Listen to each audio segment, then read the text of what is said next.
President Joe Biden is racing against the clock in his final days in office, unleashing a flurry of executive orders and policies aimed at cementing his legacy before President-elect Donald Trump takes over the reins. Now, from banning offshore drilling to commuting federal death row sentences, Biden is determined to solidify his progressive agenda. But Trump isn't having any of it, accusing Biden of sabotaging the mandate Americans voted for back in November.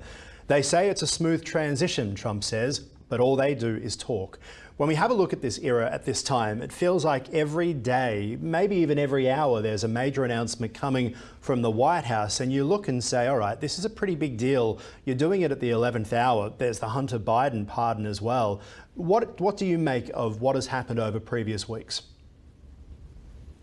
So it's not really surprising. This is something that people did know that there would be some resistance, of course, and we have heard that D.C. was trying to Trump-proof as much as they could, as with other states, namely California. And I think a lot of critics, also, some security experts, environmentalists might say, maybe you should have been paying attention to what was going to happen, or making sure your state was in a healthy state, especially with the wildfires, instead of talking about these what-if scenarios moving forward with the new administration. But when you look at President Joe Biden, he was supposed to be also a change agent, very similar to Barack Obama, that this was going to be a pivot for the country, a new way forward, a new direction forward. And instead now, there has been a resounding mandate that President-elect Donald Trump won both the popular vote as well as the electoral vote. And so when you look at Joe Biden, he's kind of now in between, the first Trump administration and then the second Trump administration. So that is fascinating to see where he will be in history books, looking at his legacy moving forward. But, domestically, he tried to do some infrastructure. He, of course, was in power when the Roe v. Wade was, rescinded following the U.S. Supreme Court. A lot of, COVID tests that were being made. We also had the baby formula shortage and diapers. We saw inflation rise. We saw the border unsecure. We also saw inflation, sticking around. Then when you look at foreign policy, which it's something that he likes to tout, and he spoke just last week saying that he leaves the United States with more allies than adversaries. You have to kind of wonder, because the Ukraine-Russia war is ongoing, and that was something that Putin very decidedly moved on during Biden's administration. And then, of course, what's happening in the Middle East. And so people look to this, and I think a lot of them are maybe wondering, where were the wins, or, where were the policies that they really wanted to see enacted and maybe fell short?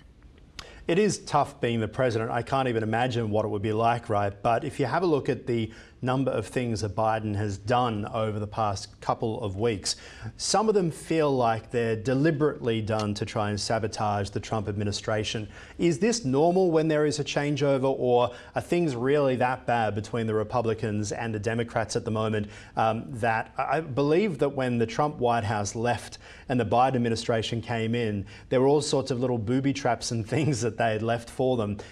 There's a lot of hatred between these two parties now. There really is. And there's also a very decidedly different path forward. If you look at what some conservatives believe, that are values and morals and should be policies of the United States, versus what some, liberals and progressives believe. And so just right off the bat, they are coming at a lot of issues from very different standpoints. But, when you look at the power of the pen, unfortunately, what you sign with the pen can also be undone with the pen. So when we look at some of these executive orders that Joe Biden put in place, a lot of times the next administration can also undo those. And so some have a little bit more to them, and they can be more complicated to undo, maybe some red tape. But you have to remember now, the Congress also has a lot to say in some of these matters. And so with Republicans having the majority, Trump effectively has all of those branches of government. And so as long as Republicans stay together and work together, then when you look at President-elect Trump's agenda, it really should be smooth sailing. Veronica Dudo, host of In America Today. Always good to see you and appreciate your insights here on Hot Shots. Thanks. Great. Thanks, Aaron.